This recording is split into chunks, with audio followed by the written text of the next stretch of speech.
to the Property Wealth Podcast.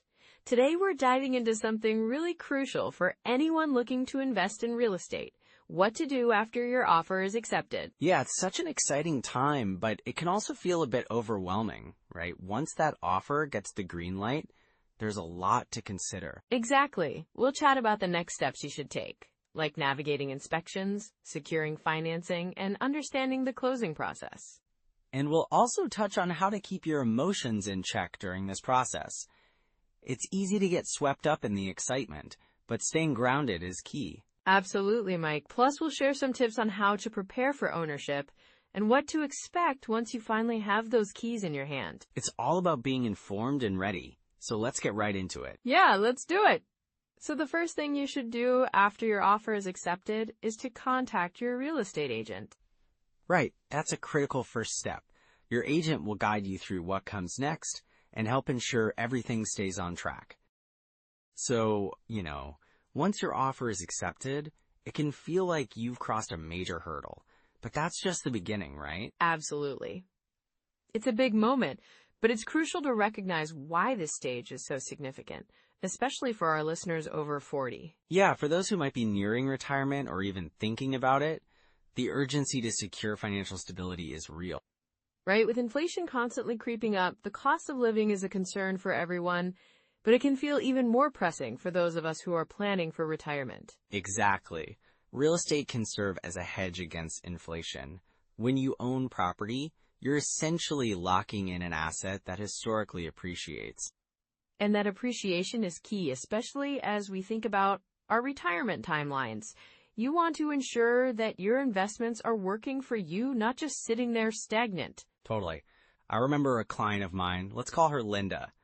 She was in her early 50s and had been renting for years. When she finally decided to buy, she thought of it as not just a home, but a way to build wealth for her future. That's such a great point. It's not just about having a roof over your head. It's about creating an asset that can grow in value and support you later on. Right, and for Linda, it meant not only investing in her future, but also creating a legacy for her kids. She wanted to make sure they'd have something substantial to inherit. That's a big motivator for many people. The idea of wealth transfer to family becomes so important, especially as you think about what you're leaving behind. Absolutely. And with the current economic trends, like the rising cost of living and the unpredictable market, investing in real estate feels like a solid move. It gives a sense of control, doesn't it? You can't control the stock market, but you can control how you manage your property and the decisions you make around it. Exactly. And, for many people over 40, there's this emotional side to financial security. It's not just about numbers and assets.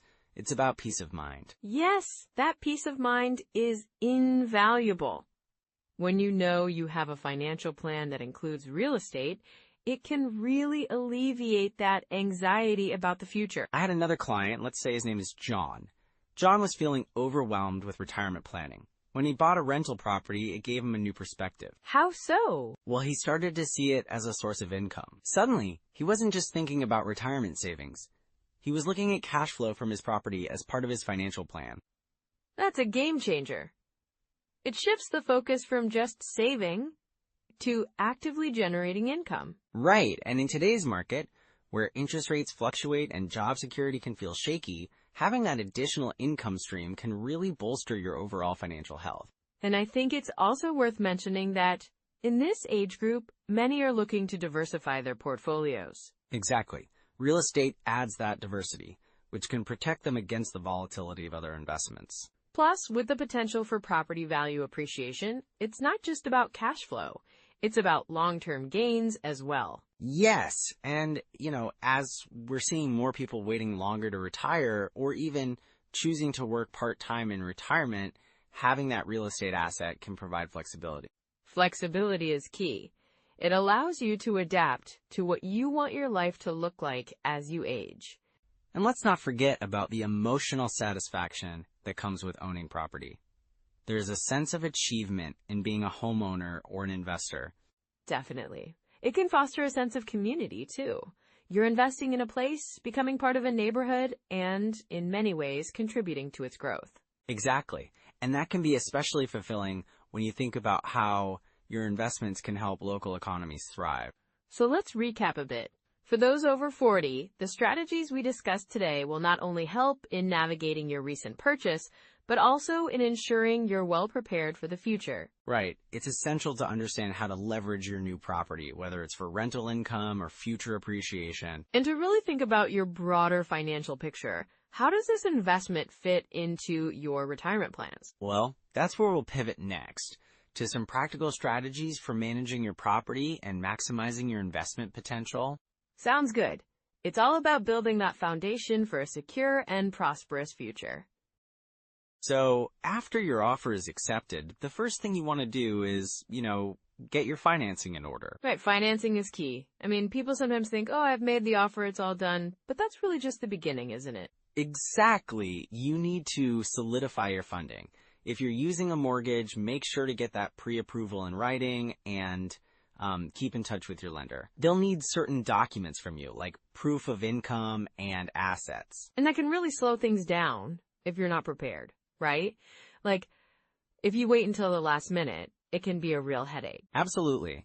And while you're at it, you should also start thinking about your overall investment strategy. Are you looking for cash flow, long-term appreciation, or a mix of both? This will influence your financing options as well. Yeah, that makes sense. So if someone's aiming for cash flow, they might want to look at properties that have higher rental yields, right? Exactly. A good rule of thumb here is the 1% rule. It suggests that the monthly rent should be at least 1% of the purchase price. So if you buy a property for, say, $200,000, you should aim for $2,000 a month in rent. Got it. That's a quick way to gauge if the property could work for cash flow. But, I imagine there are other factors to consider too, like expenses. Right. You've got to factor in your expenses. That leads us to the 50% rule. It's a simple way to estimate your operating expenses.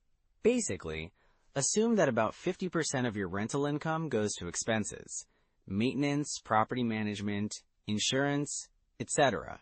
So if you're planning to earn $2,000 a month from rent, you would set aside about $1,000 for expenses, leaving you with $1,000 for cash flow? Spot on. And that's why it's crucial to do your due diligence on the property. Get a good inspection, look at the neighborhood, and really understand what you're buying into. And speaking of due diligence, how important is it to analyze the property's cap rate? Very important. The cap rate gives you a snapshot of the property's potential return on investment. To calculate it, you divide the net operating income by the property's purchase price. So if you have a property generating $20,000 a year in net income and you bought it for $200,000, your cap rate would be 10%. Ah, so a higher cap rate usually indicates a better investment, right? Exactly. It's a quick way to compare different properties. Just remember, though, that cap rates can vary by market. In some areas, a 6% cap rate might be great, while in others, it may not even be worth considering. That's a good point, Mike. So let's say someone finds a property that meets these criteria. What's next? Next, you'll want to prepare for the closing process. This includes reviewing the purchase agreement carefully, and if you haven't already, hire a good real estate attorney to help you navigate that paperwork. Yeah, I can see how that could get overwhelming. And then there's the closing costs to consider. What should people expect there? Closing costs typically range from 2% to 5% of the purchase price. It could include things like title insurance, appraisal fees, and attorney fees. So for a $200,000 property, you might be looking at anywhere from $4,000 to $10,000. Wow, that's a chunk of change. And it's often something new investors don't think about. Exactly. You should plan for those costs up front, or you might find yourself scrambling at the last minute. Right, so once you've got the finances and paperwork sorted, what's the next step?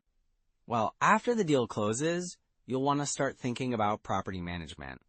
If you're not managing it yourself, finding a good property manager is crucial. They can handle everything from tenant screening to maintenance calls. And that can make a huge difference in how smoothly things run, can't it? Definitely. A good property manager can help maximize your rental income and minimize your headaches. And if someone is managing it themselves, what should they keep in mind? Communication is key. Always be clear with tenants about expectations and respond to their needs promptly. You want to maintain a good relationship to encourage renewals, which saves you turnover costs. That's a great tip. So let's talk about property types. Are there certain types that are better for beginners? Single-family homes are often recommended for beginners because they're generally easier to manage, and, they tend to attract families looking for longer leases. And what about multifamily units? Multifamily properties can be a great investment too, especially if you're looking for cash flow. You're getting multiple income streams from one property, but they do come with more complexity in terms of management. So it sounds like it's all about finding the right balance for your goals and comfort level. Exactly. And don't forget about market research. Look into local trends, job growth, and rental demand. You want to invest in markets that show potential for appreciation. And that leads us to, potential pitfalls, doesn't it? Yes, it does. It's easy to get caught up in the excitement and overlook important details. Things like not doing enough research, underestimating expenses, or over-leveraging can lead to big problems down the road. Definitely. So let's dive into those common pitfalls next. So Sarah, once your offer is accepted, it's easy to get caught up in the excitement, right? But there are definitely some common pitfalls that can trip people up. Absolutely, Mike. I think one of the biggest mistakes is over-leveraging. Getting too much debt without really considering the long-term implications. Yeah, I've seen it happen. A friend of mine, he bought a property, and he was so eager to get into the market that he took on a massive mortgage. But he didn't account for things like interest rate fluctuations or how quickly his cash flow would be impacted. Right, and then what happened? Well, he ended up feeling pretty squeezed financially. When unexpected repairs came up or when he had a vacancy, he was really stressed because he didn't have enough buffer. That sounds tough. It's like the excitement of buying a property can overshadow the reality of managing it. Exactly. And that leads to another mistake, ignoring cash flow. Cash flow is like the lifeblood of property investment. Yes. I've heard stories where investors were so focused on the property's potential appreciation that they neglected to calculate whether their monthly expenses were covered by rent. Right. I know someone who bought in an area that was up and coming. Great potential, but the rent didn't cover the mortgage payment. They ended up dipping into their savings to keep up with the mortgage. Ouch. That's a hard lesson. It really highlights how important it is to crunch those numbers before jumping in. For sure. And then there's the issue of bad tenants. You really have to be careful about who you rent to. Definitely. I've heard horror stories about landlords dealing with tenants who don't pay, or worse, who damage the property. I had a client who was so eager to get someone in, they skipped a thorough background check. The tenant ended up being late on rent for months and left the place a total mess when they finally moved out. That's a nightmare. It's so crucial to screen tenants properly, to check references, income verification, and even previous landlord feedback. Yeah, it saves a lot of headaches down the line.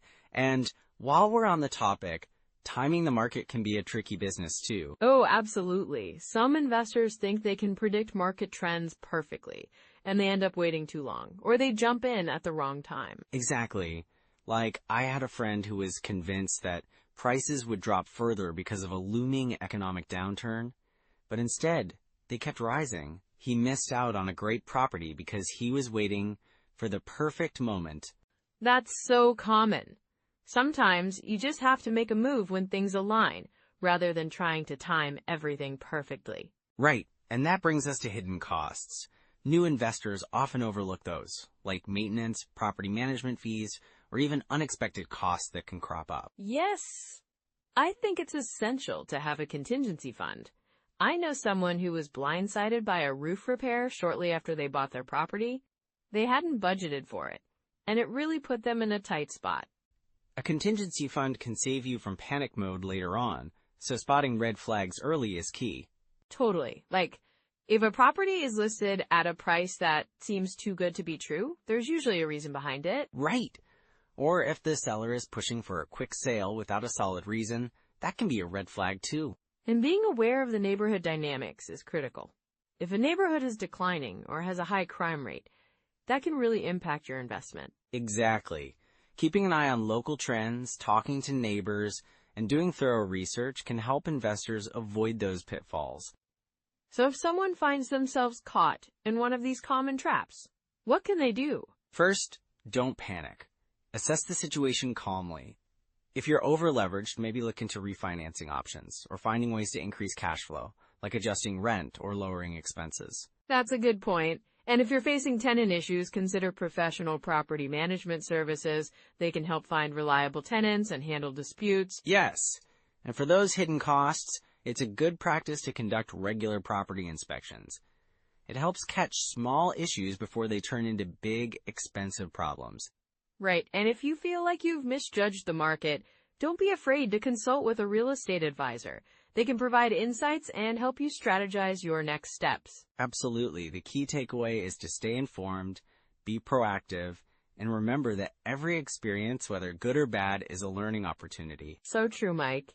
It's all about building that long-term wealth, even if it means navigating a few bumps along the way. Exactly. And with the right knowledge and preparation, those bumps can turn into stepping stones for future success.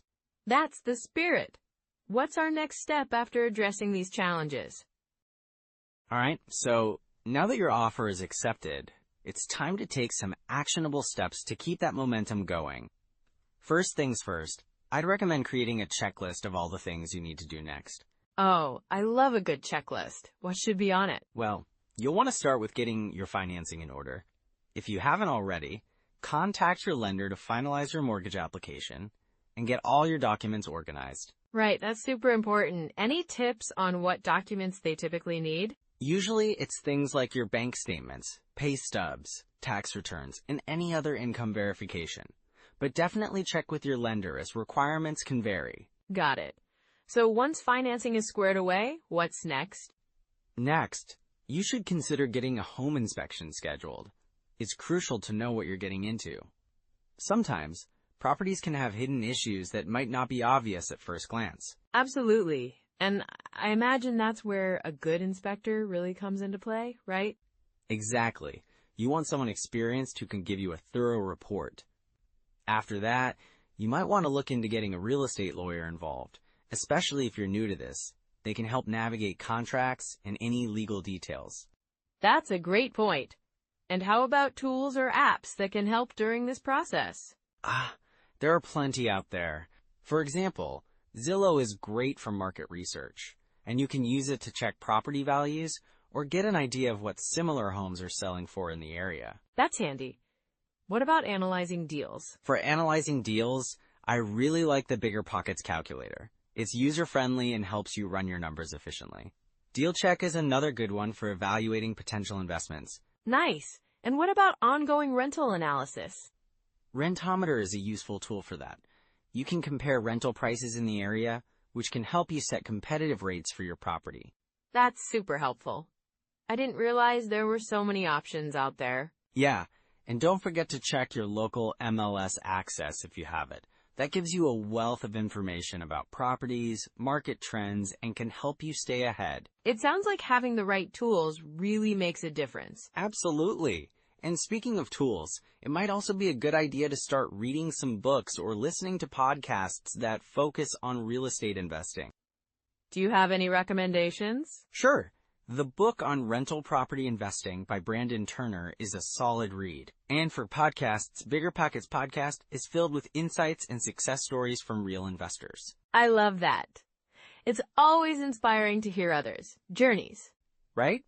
And while you're diving into those resources, start small. Set a habit of analyzing one deal a week. It'll help you build your skills and confidence. That's a great strategy. And what about networking? Joining a local real estate meetup can be a game changer. You'll meet other investors, share experiences, and learn from one another. It's a supportive community that can really boost your journey. I can see how that would be beneficial. Just being around like-minded people can keep you motivated. Exactly. And don't hesitate to reach out to mentors or experienced investors for advice. People are often willing to share their knowledge, especially if you show genuine interest. That's such a good reminder. It's all about building those connections. For sure. And remember, it's perfectly okay to start where you are. Even if you feel overwhelmed, just take it one step at a time. I love that mindset. It's all about progress, not perfection. Exactly. So with these tools in your pocket and a plan to move forward, you're really setting yourself up for success. And speaking of success, let's recap what we've covered today. All right, so as we wrap things up, let's quickly go over some of those key takeaways, yeah? Definitely. First off, once your offer is accepted, it's all about keeping the lines of communication open with the seller and your real estate agent. It's crucial to stay informed, right? Exactly. And then there's the importance of getting that home inspection done. You want to know exactly what you're getting into before finalizing everything. Right, because unexpected repairs can really eat into your budget, and you want to be prepared for that. And don't forget about the financing. Staying on top of your mortgage process is key. The more organized you are, the smoother it'll go. Absolutely. And lastly, remember to celebrate those small wins along the way. It's a big deal to get your offer accepted. For sure. Building wealth through real estate is a journey, and every step counts. Exactly. You know, even if it feels overwhelming at times, just take one step at a time, and you'll get there. And it's never too late to start, right? There's so much potential in real estate investing, especially for folks over 40. So if you found this episode helpful, we'd love for you to like, subscribe, and share it with someone who's thinking about investing in property. And don't forget to comment with your biggest takeaway or any questions you might have. Yeah, we really enjoy hearing from you. Your feedback is so important to us. Just a little teaser for our next episode. We'll be diving into the due diligence checklist every investor needs. You won't want to miss that. Thanks for joining us today, and we'll see you next time. Take care.